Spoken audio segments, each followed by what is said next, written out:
Hello, students. So, once again, I am welcoming you on our own channel that is Learning English Made Easy.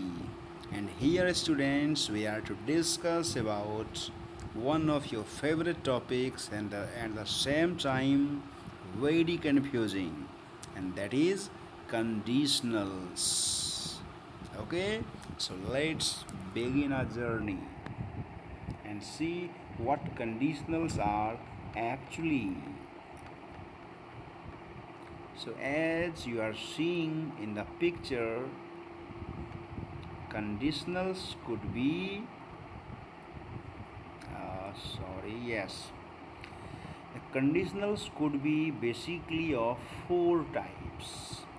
Conditional 0, I mean 0 conditional, conditional 1, conditional 2, conditional 3. So, in all, four types of conditionals could be possible.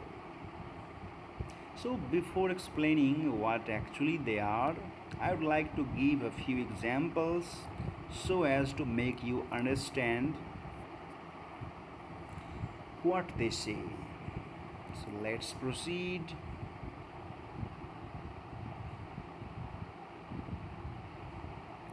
So, generally,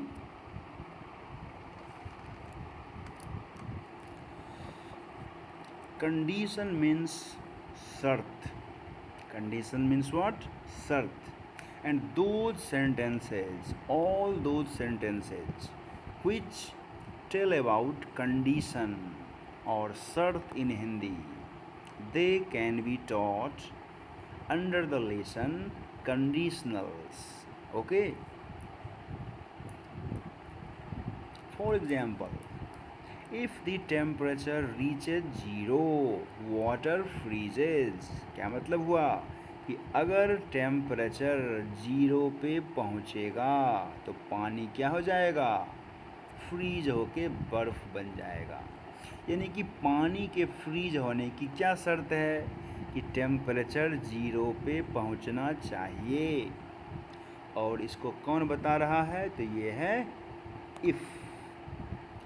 तो if के आने से ये sentence क्या बन गया?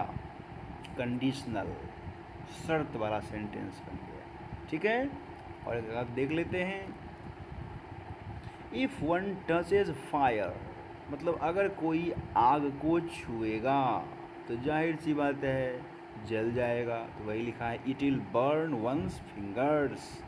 तो जो छुएगा, तो इट आया है, देखिए इट आया है आग के लिए। तो आग क्या करेगी? जला देगी उसकी उंगलियों को। ठीक है, तो ये तो सच्चाई है, या आप आग को छुएंगे आपकी उंगली जल जाएगी। और शर्त देखिए, you can have it if you are ready to pay, मतलब आप इसे ले सकते हैं, लेकिन शर्त है भाई। क्या शर्त है? आप चुकाने के लिए, यानी कि पैसा देने के लिए तैयार हो जाइए। तो अगर पैसे देने के लिए आप तैयार हैं तो ले जाइए, नो प्रॉब्लम। उसी तरह से देखिए, इफ़ वी कैच अ बस, अगर हम लोग एक बस ले लें, यानी कि बस पे चढ़ जाएं, we can reach there on time, तो समय पर हम वहाँ पहुँच सकते हैं। ये सारे वाक्य देखिए क्या बता रहे हैं। किसी में देखिए इफ़ शुरू में है, किसी में इफ़ बीच में है, किससे कोई फ़र्क नहीं पड़ता है, बस बता रहे हैं एक ही बात। और वो बात हमारी क्या है? वो है शर्त। तो जब जब वाक्य में शर्त की बात हो तो आप समझ जाइए कि हमको पढ़ना होगा कंडीशनल्स और उसके रूल्स। ठीक है, अब देखिए हम फिर से थोड़ा पीछे चलते हैं और आपको हर टाइप के कंडीशनल की स्पेशलिटी बताते हैं। तो जो हमारा है जीरो कंडीशनल, वो सीधा सीधा बताता है हमें ट्रुथ के बारे में। यानी कि अगर किसी कंडीशनल से सच्चाई जाहिर हो रही हो तो उसको बोलते हैं जीरो कंडीशनल। जैसा कि आपने हमारे फर्स्ट एग्जाम्पल में देखा था। ठीक है, तो अगर किसी कंडीशन से यानी कि शर्त वाले वाक्य से सच्चाई जाहिर हो तो आप उसको किस कंडीशनल में रखेंगे? कंडीशनल जीरो में। और कुछ किताब में आप देखिएगा कि जीरो कंडीशनल को भी कंडीशनल वन के अंतर्गत ही रखा जाता है। तो खैर इसमें अधिक परेशान होने की बात नहीं है, आप दोनों को पहचान लीजिए। तो कंडीशनल जीरो में क्या सीखे आप कि अगर कोई सेंटेंस ट्रुथ की बात करे तो हम उसे कहाँ रखेंगे? जीरो कंडीशनल में। इसके कुछ एग्जाम्पल आप देखना चाहें तो आप देख सकते हैं, हालांकि हमारा फर्स्ट बॉक्स में यही सब है। देखिए सबको पढ़िए और आपको सब नहीं, कुछ तो अलग भी हैं लेकिन आप अगला पढ़ के देखिए। जैसे हम बताए थे कि अगर आप आग को छुएंगे तो सच्चाई है, आग छुएंगे तो आग तो आपको जलाएगी ही। यानी कि फर्स्ट और सेकंड जो है, ये आपका फर्स्ट और ये आपका सेकंड, ये दोनों है जीरो कंडीशनल। समझ गए? यानी कि जब ट्रुथ की बात जाहिर हो रही हो तो आप उसको रखेंगे कंडीशनल जीरो में। चलिए आगे बढ़ते हैं फिर से। देखिए हमारा जो कंडीशनल वन है उसका नाम है ओपन या प्रोबेबल। ज़रा वर्ड्स पे गौर कीजिए। ओपन कंडीशनल मतलब कि शर्त खुली हुई है, कंडीशन खुला हुआ है, जो जो उस कंडीशन को पूरा करेगा उसे उसे जो रिजल्ट में कहा गया है वो मिलेगा। उसी तरह से प्रोबेबल का मतलब होता है संभावित, यानी कि इसके होने का चांस खुला हुआ है, इसीलिए इसका नाम है कंडीशनल वन। समझे? तो कंडीशनल वन तब कहेंगे जब होने का चांस बिल्कुल खुला हुआ हो। जिसे कहते हैं ना कि options terms and conditions apply, यानी कि टर्म्स और कंडीशन चालू हैं, लगे हुए हैं। तो उसी तरह से यहाँ भी कंडीशन ओपन है, आप कंडीशन पूरा कीजिए, रिजल्ट आपको ज़रूर मिलेगा। ठीक है, एग्जाम्पल देखते हैं। देखिए फिर से हमारा एग्जाम्पल कि आप इसे ले सकते हैं, ये हो गया रिजल्ट। क्या हो गया? रिजल्ट। तो कैसे ले सकते हैं भाई? तो अगर आप बिल पे करने के लिए तैयार होइए, मतलब बिल पे कीजिए, इसको ले जाइए। तो ये हो गया हमारा ओपन कंडीशन और ये उसका रिजल्ट हो गया, ये कंडीशनल वन हो गया हमारा। उसी तरह देखिए कि अगर हम बस ले लें तो हम समय पर पहुंच जाएंगे, यानी कि अगला जो भाग है ये हमारा रिजल्ट है और हमारा बस लेना क्या है? कंडीशन। तो आप क्या देख रहे हैं कि कंडीशन वन में यानी कि कंडीशनल वन में शर्त खुली हुई है कि जो भी उस शर्त को पूरा करेगा उसे वो रिजल्ट या वो प्राइज़ मिल के रहेगा। सब के लिए अप्लाई है ये। ठीक है, तो चलिए कंडीशनल वन को भी आप पहचान गए, कंडीशनल जीरो को पहचान गए। कंडीशनल वन में शर्त खुली हुई है और कंडीशनल जीरो में तो लगभग शर्त है केवल नाम के लिए, जो कि तो सच्चाई है, कोई कहे तब भी या नहीं कहे तब भी वो तो हो के ही रहेगा। जैसे कि टेम्परेचर जीरो पे पहुंचेगा तो पानी को तो बर्फ़ बनना ही है, आप इफ़ लगाएं या ना लगाएं। ठीक, आगे बढ़ते हैं अपने कंडीशनल थर्ड की तरफ। देखिए कंडीशनल टू में क्या मीनिंग है। कंडीशनल टू का मीनिंग दिया हुआ है अनरियल या इम्प्रोबेबल। ज़रा ध्यान दीजिए, अनरियल।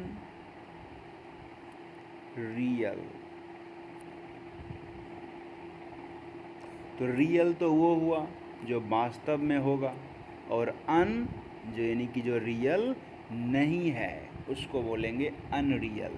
यानी कि इस कंडीशन में हम वैसी बात करेंगे जो रियल में होगी ही नहीं, इसीलिए इसको बोलते हैं अनरियल या इम्प्रोबेबल। और एक बात और ध्यान दीजिए कि कंडीशनल टू में हम वैसे एग्जाम्पल्स को लाते हैं जो हमें कल्पना करना सिखलाते हैं या कल्पना की बात करते हैं। तो जो जो कल्पना की बात करेंगे हम उसे कंडीशनल किस में लाएंगे, टू में, समझे, कंडीशनल टू में उसे लाएंगे। चलिए अब फिर देखिए,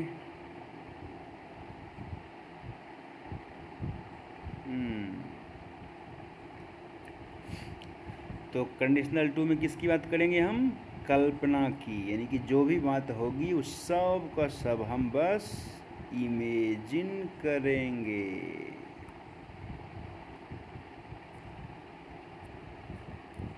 तो चलिए इमेजिन करने के लिए तैयार होइए और देखिए हमारा एग्जाम्पल।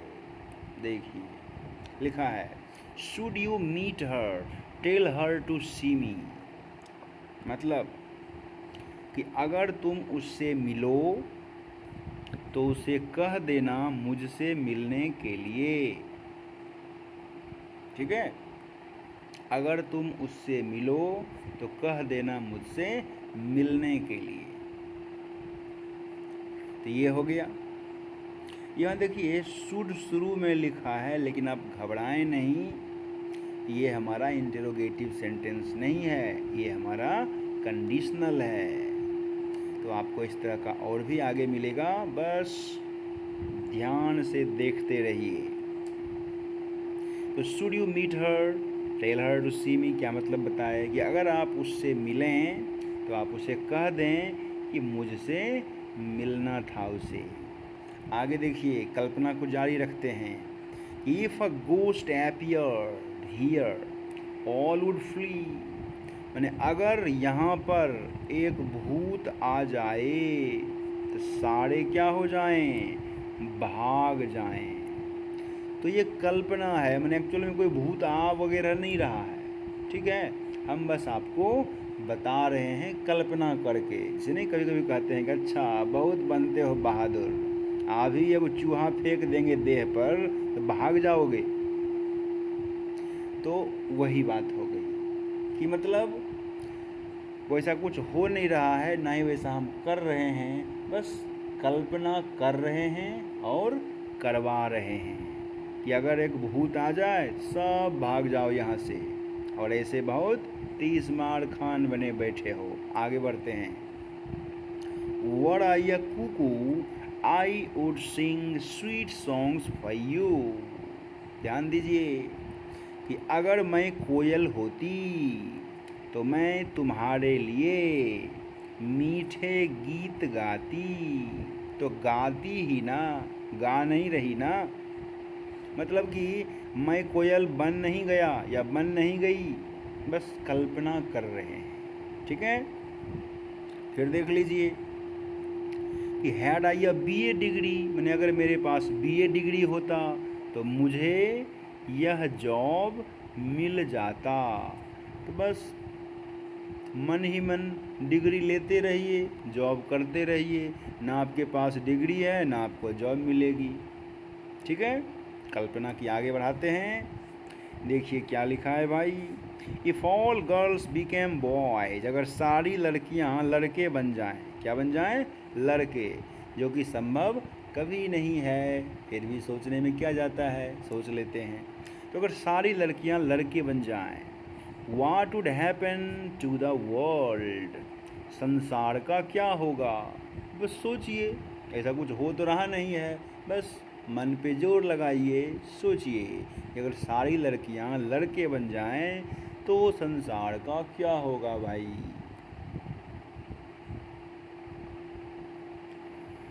और एक मैंने छोड़ दिया है कल्पना करने के लिए ही, should U turn a trillionaire. आपने मिलियनेयर बिलियनेयर तो बहुत सुना होगा, लीजिए अगला हाजिर है ट्रिलियनेयर।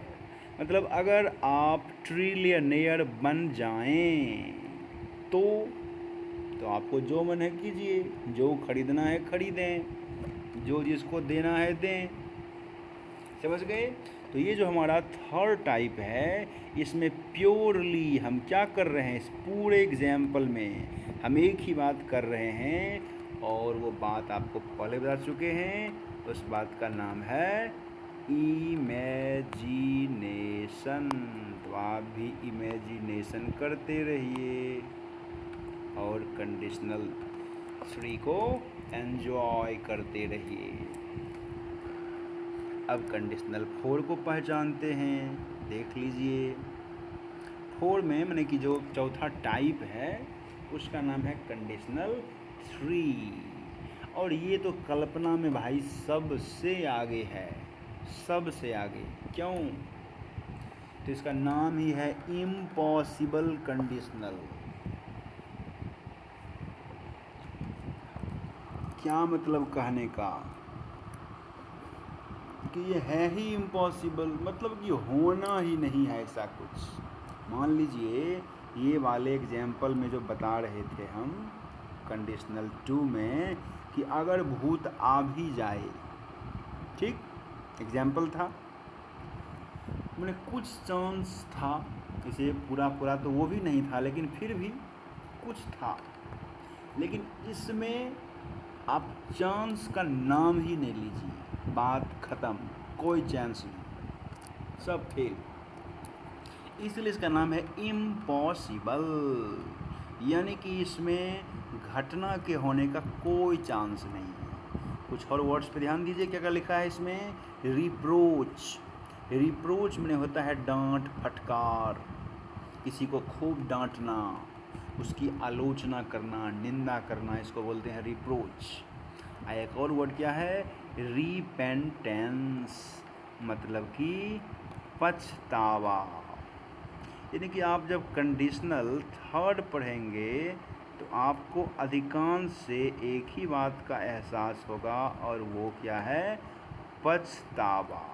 जैसे हम डेली लाइफ में भी बोलते हैं, अरे यार तुमने तो मिस कर दिया, बस 5 मिनट पहले अगर तुम आता तो तुम्हें 4 तरह की मिठाई खाने को मिलती, और अभी आए हो बस एक ही बचा है, सब ख़त्म हो गया। मतलब अब तुम्हें मिठाई नहीं मिलने वाली, चूँकि ख़त्म हो गई है। यानी कि मिठाई का मिलना क्या हो गया, इम्पॉसिबल।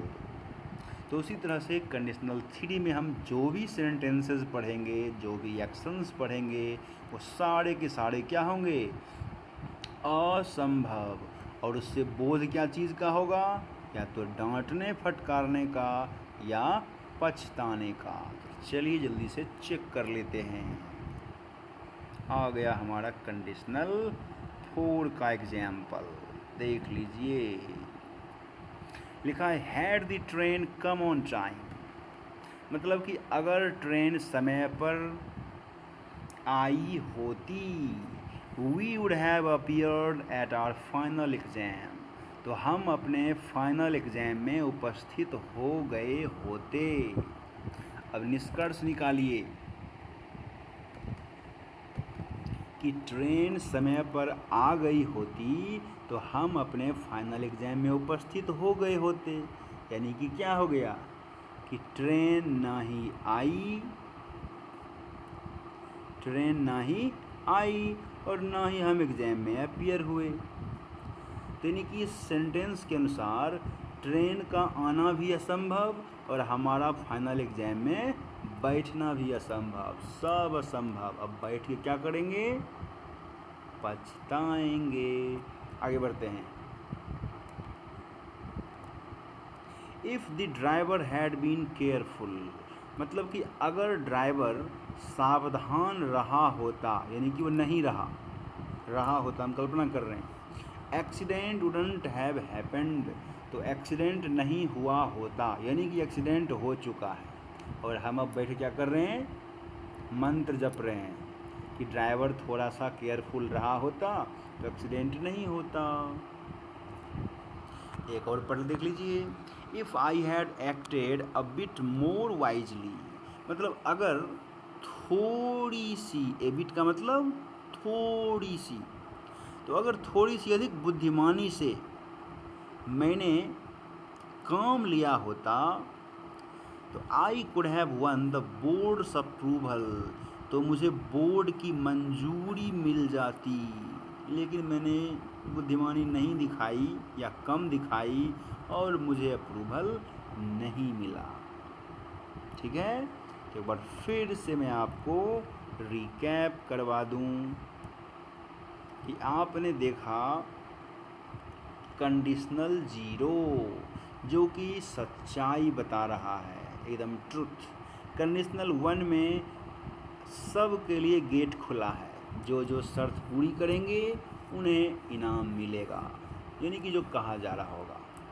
कंडीशनल टू में आप मन का लड्डू खाइए, मन ही मन। और कंडीशनल थ्री में आपको लड्डू भी खाने को नहीं मिलेगा, आप केवल बैठ के पछताइए। समझ गए?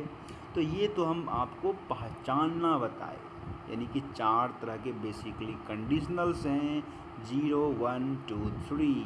और यहाँ भी क्या है, 0 और 1 को जोड़ करके अक्सर एक ही टाइप में कितनी सारी किताबों में बताया गया होता है, तो कोई चिंता की बात नहीं है। तो बेसिकली हमारे पास यही 4 कंडीशनल्स हैं, उनको हम इस तरह से पहचान लेंगे। तो फ़िलहाल कम से कम आप पहचानना तो सीख ही गए होंगे कि अगर सच्चाई की बात आए तो 0, कंडीशन खुला हुआ है सब के लिए तो कंडीशन 1, मन के लड्डू खाने हैं तो कंडीशन 2, और बात ही नहीं होनी है केवल पछताना है तो कंडीशन 3। अब चलिए आगे बढ़ते हैं स्ट्रक्चर्स की तरफ, ताकि आप भी सही सही कंडीशनल के सेंटेंसेस को लिख सकें। देखिए कहाँ है हमारे स्ट्रक्चर्स।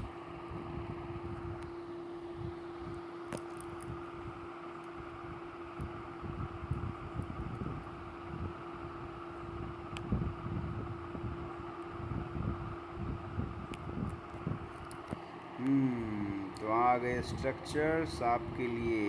अब देखिए एक एक करके आपको मैं भेंट कराऊं सारे स्ट्रक्चर्स से, और आप जान लीजिए कि ये जानना बेहद ज़रूरी है कि अगर आपने स्ट्रक्चर नहीं समझा तो फिर आप कंडीशनल सही सही नहीं लिख पाएंगे, बहुत दिक्कत आपको होगी, कभी कुछ छूट जाएगा कभी कुछ छूट जाएगा।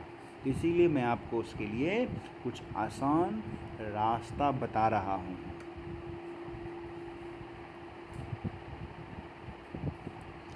तो देखते जाइए हमारे 1 नंबर में क्या लिखा है। एक्चुअली देखिए नंबर वैसे ही दिया गया है, शुरू में देखिए ध्यान दीजिए लिखा है 0, फिर है 1, फिर 2, और देखिए यहाँ पर लिखा है 3। ठीक, यानी कुल हर तरह के जो एक कंडीशनल आप पीछे पढ़े उसका क्या स्ट्रक्चर हो सकता है ये यहाँ पे बताया गया है, और इस चीज़ को आपको ठीक से देखने और प्रैक्टिस करने की ज़रूरत है।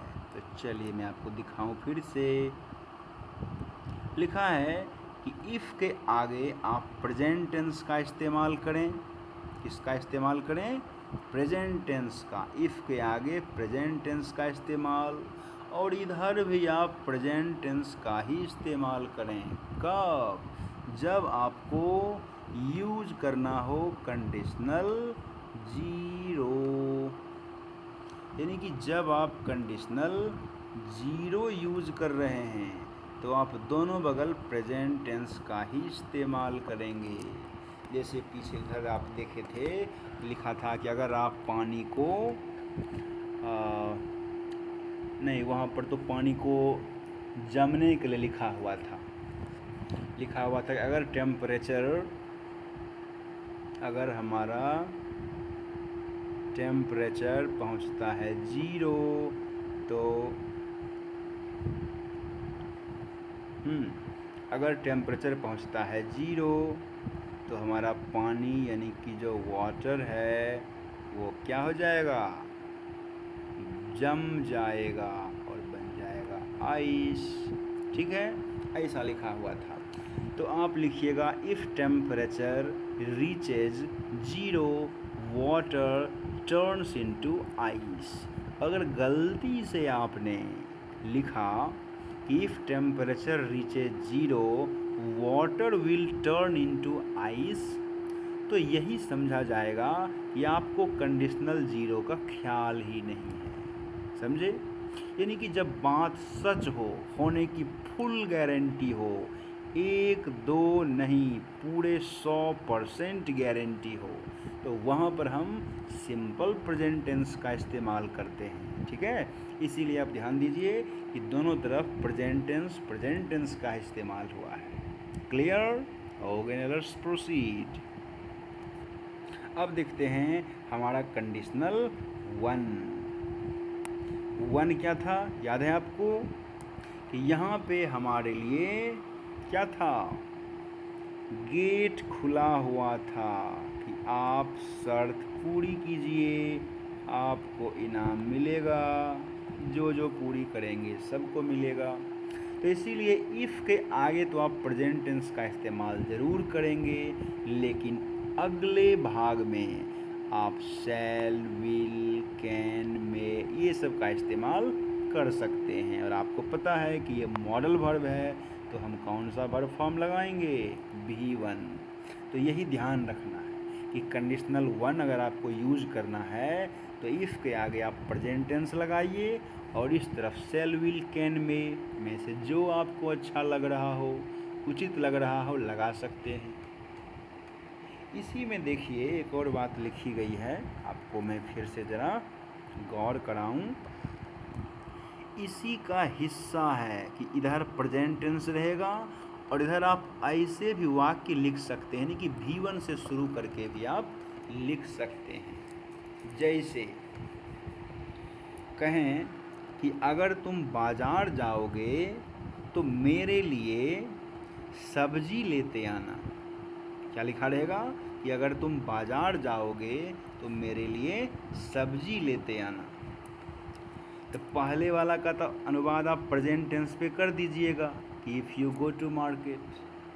इधर वाला जो है ये तो सीधे आदेश है, तो यहाँ V1 से हम शुरुआत करेंगे कि ब्रिंग वेजिटेबल्स फॉर मी। समझे बात? तो ये है हमारा कंडीशनल 1, जहाँ पे हमारे कंडीशन खुले हुए हैं सब के लिए। अब चलिए चलते हैं मन के लड्डू पकाने, यानी कि कंडीशनल 2 में। देखिए इसमें बहुत सारी कॉम्प्लेक्सिटी है भाई, लड्डू ऐसे नहीं पकता है मन का, कुछ मुश्किल यहाँ भी आती है, कल्पना सबसे होती नहीं है। कल्पना करने के लिए आपके दिमाग में दम भी तो होना चाहिए। ठीक, तो देखिए अगर आपको कल्पना करनी ही है तो आप याद रखिए कि उस केस में आप एक ही टेंस का इस्तेमाल करेंगे और वो होगा पास्ट टेंस। कौन टेंस होगा? Past tense. अब उसके लिए चाहे आप वेयर लगाएं, चाहे आप हैड लगाएं, जो लगाना हो भाई लगाएं, लेकिन आप यूज़ करेंगे पास्ट टेंस। और ये पास्ट में भी थोड़ा सा जिद है कि आपका पास्ट टेंस सिंपल पास्ट होना चाहिए। क्या होना चाहिए? सिंपल पास्ट, बस और कुछ नहीं। यहाँ भी देखिए वेयर और हैड लिखा हुआ है, तो आप ध्यान दीजिए आपके सेंटेंस में वेयर जो है, तो वेयर के आगे आप V4 नहीं लाएंगे, और जो आप हैड की बात कर रहे हैं तो हैड के आगे V3 नहीं लाएंगे। देखिए वो भाग गया था, मैं फिर से लिख दूं कि आप वेयर जब इस्तेमाल करेंगे तो वेयर के आगे V4 आपको नहीं लाना है, और जब हैड का इस्तेमाल करेंगे तो हैड के आगे आपको V3 नहीं लाना है। केवल और केवल आपको वेयर और हैड का प्रयोग करना है, भी लाना ही नहीं है, समझे। और अगर आपको वर्ब लाना ही है तो फिर कंडीशन चेंज्ड, तो हम तब लाएंगे सब्जेक्ट के बाद V2, ऐसे लाना है, ठीक है। तो ये हमारी शर्त हुई, किसके लिए, मन के लड्डू पकाने के लिए, कंडीशनल 2 में। और इधर हमारे लिए ऑप्शन खुला हुआ है, आप वुड, कुड, माइट में से जो आपको सुंदर लग जाए ले सकते हैं। और चूँकि मॉडल वर्ब है तो वर्ब फॉर्म कौन सा लगेगा, V1, बस और बस V1। अब देखिए इसी के एग्जाम्पल में आता है, यदि मैं चिड़िया होती, यदि मेरे पास ढेर सारे पैसे होते, अगर मैं तुम्हारी जगह होता, अगर आदमी अमर हो जाता। तो इस तरह का सेंटेंस जो लिखा हो समझ जाइए कि अच्छा मन का लड्डू पका रहे हैं, ठीक है, वेलकम इन कंडीशनल 2, ऐसा सोचेंगे। और तब फर्स्ट पार्ट का अनुवाद पास्ट टेंस में और सेकेंड पार्ट का अनुवाद वुड, कुड, माइट या कुछ भी लगाएं V1 के साथ, समझे। और बढ़िया से सोच लीजिए कि अगर आप ये वेयर या हैड को शुरू में लिखते हैं तो आपको इफ़ नहीं लगाना पड़ेगा, बिना इफ़ के ही काम चल जाएगा। फिर आप सब्जेक्ट लिखेंगे और आपको पहले बता चुके हैं वर्ब नहीं लिखना है, फिर आप क्या लिखेंगे, कॉम्प्लीमेंट। जैसे फिर से बता दूं मैं, जैसे मैं एग्जांपल दूं कि अगर मैं कोयल होती तो सबको मीठे गीत सुनाती, ठीक है। तो या तो आप इफ से शुरू करें और लिखें, क्या लिखें कि इफ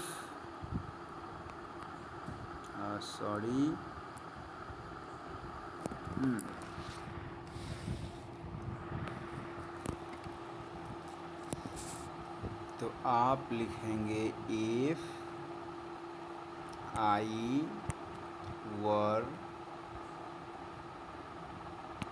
अ कुकू, कोयल का लिखेंगे कुकू, तो इफ आई वेयर अ कुकू, ठीक। उसके बाद आप लिखेंगे आई वुड, चूँकि वुड का प्रयोग करना है तो हमने वुड लिखा। सिंग, मीठे गीत गाती, तो स्वीट सॉन्ग्स लिखे। लेकिन अगर आपको इफ़ नहीं लगाना है, इफ़ क्या करना है, नहीं लगाना है, तो इसी को हम बस लिखेंगे इस तरह से, वेयर आई अ कुकू। अक्षर तो बहुत ही खतरनाक हो रहा है, आप देख रहे हैं, कोई बात नहीं, बस समझ जाइए। तो वर्ड आई अ कुकू, उसके बाद की बात वही सेम टू सेम, ठीक। तो इस बात का ख्याल रखना है कि आप वेयर से शुरू करें या हैड से शुरू करें, क्वेश्चन साइन नहीं देना पड़ेगा, आप फुल स्टॉप ही देंगे, ठीक है। चलिए अब बढ़ते हैं अपने कंडीशनल लास्ट की तरफ, जहाँ पर हम केवल और केवल पछताएंगे। ऐसे यहाँ पर अधिक बखेरा नहीं है, यहाँ एक ही बस स्ट्रक्चर है, इसीलिए आप निश्चिंत होकर सुनिए कि इफ़ के बाद आप हैड प्लस V3 लगाएं और हैड को शुरू में रखने का मूड हो तो उसका भी वेलकम है, आप बेहिचक इसे लिख सकते हैं। और इस तरफ आप वुड, कुड, माइट में से जो लगाने का मूड कर जाए वो लिख दीजिए। हैव यहाँ एडिशनल लगाइए और उसके बाद V3 लगाइए, क्योंकि आपको ऐसे भी पता है कि हैव के आगे हम V3 ही लगाते हैं और कुछ तो लगता नहीं है, ठीक है। तो इस तरह से आप कंडीशनल जो थ्री है उसके भी सेंटेंसेस को बना सकते हैं, ऐसे कि अक्सर लिखा रहता है इसमें पछताने का सेंस, यदि तुमने मेरी मदद की होती तो आज मैं पास हो गया होता, ऐसा वाला। तो इसमें लिख सकते हैं हम कि had you helped me I would have passed, ठीक है, ऐसे। तो इस तरह से बेसिकली कंडीशनल 0 1 2 3 इसको आपने समझ लिया। लेकिन बात यहीं पे ख़त्म नहीं होती है, भी कुछ और भी हैं लेकिन वो छोटे मोटे हैं, थोड़े थोड़े, लेकिन उन्हें भी हम कंडीशनल के अंतर्गत ही पढ़ते हैं। तो आप ज़रा उनके बारे में भी सुन लें। देखिए, इफ़ का इस्तेमाल तो सबसे अधिक हम करते ही हैं कंडीशनल में, लेकिन कुछ और वर्ड्स जिनकी सहायता से हम कंडीशनल बनाते हैं उनका देखिए अब नाम दिया गया है मिसलेनियस हेडिंग के अंतर्गत। तो आप अनलेस का इस्तेमाल कर सकते हैं, बस शर्त यही है कि अनलेस का जब इस्तेमाल आप करेंगे तो उसमें नोट नहीं लगाएंगे, क्योंकि अनलेस में नोट पहले से ही इंक्लूडेड है, यानी कि उस समय आपको इफ़ भी नहीं लगाना है, आगे जाके आपको नोट भी नहीं लगाना है, और दोनों के जगह पर एक ही शब्द का इस्तेमाल करना है, और वो क्या है, अनलेस। ठीक है, ये ख्याल रखेंगे। और इस पे कई सारी गलती कॉमन एरर में भी आती है।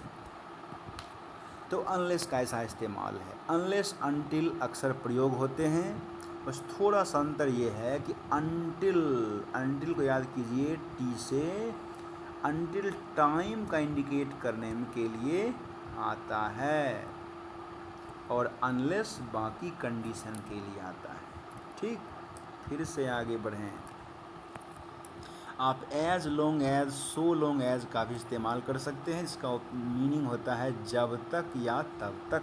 जैसे हम कहेंगे जब तक तुम इस जंगल में हो कुछ भी तुम्हारे साथ हो सकता है। ठीक है, तो ऐसे वाक्य का अनुवाद हम करेंगे एज लॉन्ग एज या सो लॉन्ग एज का इस्तेमाल करके। तो जैसे इसका अनुवाद करके मैं आपको बता दूं, मैंने क्या बोला कि जब तक तुम इस जंगल में हो कुछ भी तुम्हारे साथ हो सकता है। तो लिखेंगे as long as you are in this forest anything can happen with you, या anything can happen to you, ऐसा आप लिख सकते हैं। फिर देखिए, आप इन केस का भी इस्तेमाल कर सकते हैं इफ़ की जगह पर। ठीक है, इन केस का इस्तेमाल भी इफ़ की जगह पे कर सकते हैं, लेकिन थोड़ा सा अंतर है। इफ़ तो हमेशा सेंटेंस के शुरू में आ जाता है, लेकिन इन केस शुरू में नहीं आता है। ये सेंटेंस देखिए अगर रहा तो ये आपको बीच में मिलेगा, माने अगला जब सेंटेंस शुरू हो रहा होगा तो वहाँ मिलेगा इन केस। ठीक है, एग्जाम्पल मैं आपको देता हूँ तब आपको समझ में आएगा। जैसे कहेंगे कि साफ कपड़े पहन लो, और उसमें जोड़ेंगे हम कि कहीं कोई तुम्हारा मजाक ना उड़ाए। ठीक है, एक ये हो गया। तो अनुवाद करते हैं wear clean clothes in case anybody makes fun of you. तो यहाँ यदि का सेंस तो आया ही, यदि के साथ साथ कहीं का सेंस भी आया। किसका सेंस आया, कहीं का। ठीक, कि कहीं कोई मजाक ना तुम्हारा उड़ाए, इसीलिए साफ कपड़े पहन लो। उसी तरह कहेंगे कि छाता ले लो कहीं रास्ते में वर्षा होने लगे तो, ऐसा बोलते हैं। तो देखिए उसका अनुवाद करेंगे take an umbrella in case it rains on the way. ठीक, अब देखिए उसी तरह से हम यूज़ करते हैं प्रोवाइडेड दैट या ऑन कंडीशन दैट, इसका मीनिंग होता है बशर्ते, जिसे कहते हैं ना शर्त यह है कि, तो वहाँ पर हम लगाते हैं प्रोवाइडेड दैट या ऑन कंडीशन दैट। जैसे कि मैं आपको कहूँ कि मैं तुम्हें एग्ज़ाम में पास कर दूँगा बशर्ते तुम रोज़ पढ़ने आओ। ठीक है, तो मैंने क्या शर्त रखी कि आपको रोज़ पढ़ने आना है और उसका रिजल्ट क्या मिलेगा कि आपको एग्ज़ाम में पास कर दिया जाएगा। समझे? तो ऐसे सेंटेंसेस को हम प्रोवाइडेड दैट या ऑन कंडीशन दैट के थ्रू जोड़ते हैं। एक बात और ध्यान दीजिए, प्रोवाइडेड के आगे जो दैट है ये आपका मन हो तो लिखिए या नहीं मन हो तो नहीं लिखिए। तो चलिए अनुवाद करते हैं कि मैं तुम्हें एग्ज़ाम में पास कर दूंगा, शर्त यह है कि तुम रोज़ पढ़ने आओ। तो I shall pass you in the exam on condition that you come to study every day. समझे बात? इस तरह से हम इस्तेमाल कर रहे हैं। इसका और भी एग्जाम्पल हम आगे देने वाले हैं, आप चिंता बिल्कुल मत कीजिए। कई सारे एग्जाम्पल्स आपको इन सारे का प्रयोग करते हुए आगे दिए जाने वाले हैं, इसीलिए चिंता तो करिए ही नहीं। फिर देखिए सपोज या सपोजिंग, इसका इस्तेमाल करके भी हम कंडीशंस का इस्तेमाल बनाते हैं।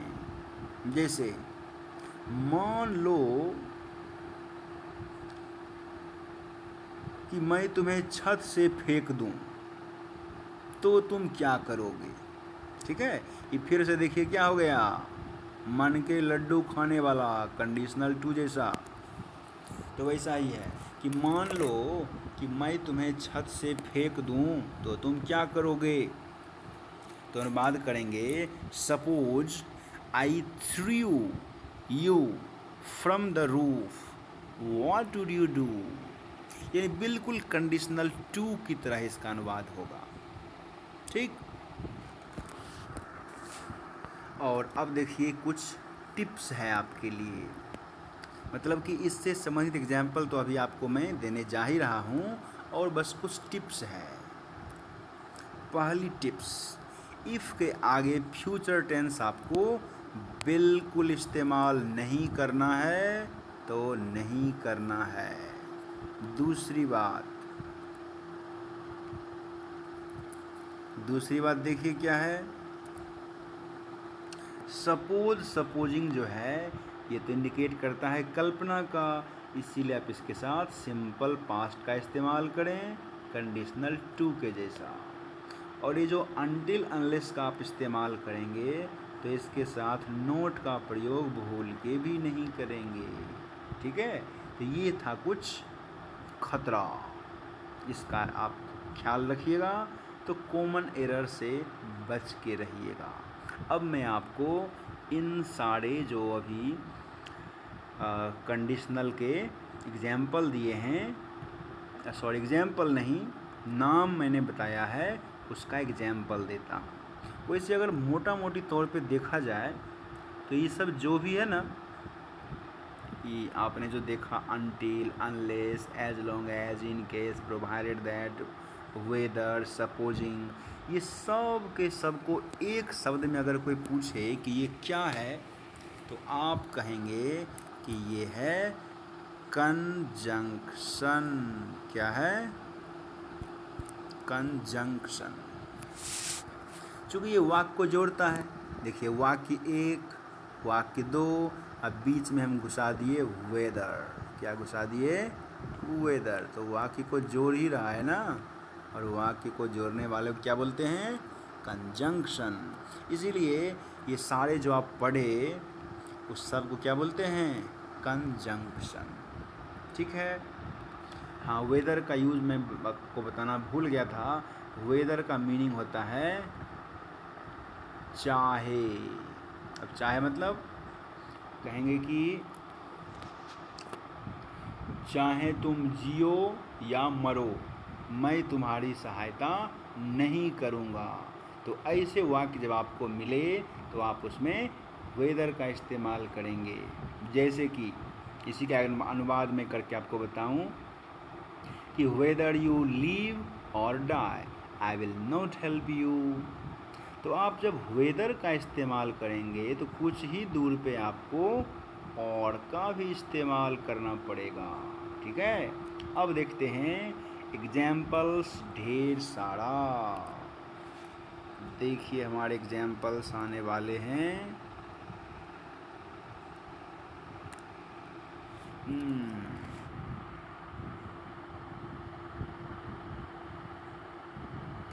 देखिए इतने एग्जाम्पल्स हैं कि आपका तो मन और पेट दोनों भर जाएगा।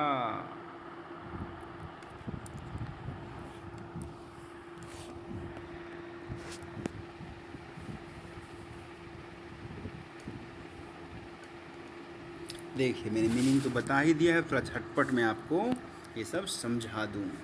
लिखा है unless you reveal the secret you will remain locked here. मतलब कि जब तक तुम रहस्य नहीं बताते तुम यहीं पर बंद रहोगे। तो देखिए नहीं का सेंस खुद ब खुद आ गया। उसी तरह let's have our lunch quickly till और अनटिल आवर ट्रेन अराइव। समय की बात हो रही है इसीलिए देखिए टिल अनटिल आ गया कि जब तक हमारी ट्रेन नहीं आती है चलो हम लोग अपना अपना नाश्ता जल्दी से कर लें। और देखिए एज लॉन्ग एज के लिए कौन सा आया कि as long as you keep your account updated. मतलब जब तक आप अपना अकाउंट अपडेटेड रखेंगे आपका कनेक्शन नहीं काटा जाएगा। और आपने अकाउंट अपडेट करना छोड़ा कनेक्शन गया। फिर देखिए क्या लिखा है कि God will guide you so long as you keep yourself away from sins. मतलब भगवान तुम्हें रास्ता दिखाएंगे लेकिन कब तक, जब तक तुम अपने आप को सिन मने देखिए होता है पाप, जब तक तुम अपने आप को पाप से अवे रखोगे यानी कि दूर रखोगे। तो पाप से दूर रखो भगवान तुम्हें बचाएंगे, पाप में घुस जाओ भगवान तुमको वहीं छोड़ देंगे। आ गया इन केस, बताए थे कि इन केस बीच में ही आता है। तो देखिए लिखा है कि छाता ले लो कि कहीं रास्ते में वर्षा ना हो जाए। फिर देखिए सेंड मी अ मैसेज, मतलब मुझे संदेश भेज देना यदि तुम्हें मेरी ज़रूरत, मेरी मदद की ज़रूरत पड़े, ऐसा सेंस है। उसी तरह से है they will issue you new loans, मतलब वे आपको नए लोन देंगे लेकिन शर्त है। क्या शर्त है भाई कि आपने अपना पिछला ड्यूज क्लियर कर दिया हो तभी आपको नए लोन मिलेंगे, नहीं तो नहीं मिलेंगे। तो आपने देख लिया बशर्ते का। अगला देखिए you will surely get this job, मैंने तुम्हें निश्चित रूप से यह नौकरी मिल जाएगी बशर्ते आप ओबीसी को बिलोंग करते हों। मतलब अगर आप ओबीसी को बिलोंग करते हैं तो नौकरी आपको मिल जाएगी, नहीं करते हैं तो जाइए ढूंढिए कहीं और। उसी तरह देखिए और भी है मानने के लिए कंडीशनल टू वाला कि मान लो you had only one day left of your life, मतलब मान लो कि आपके जीवन का एक ही दिन बाकी है, क्या करेंगे आप उस दिन। ठीक है, मानने की बात है, मानते रहिए।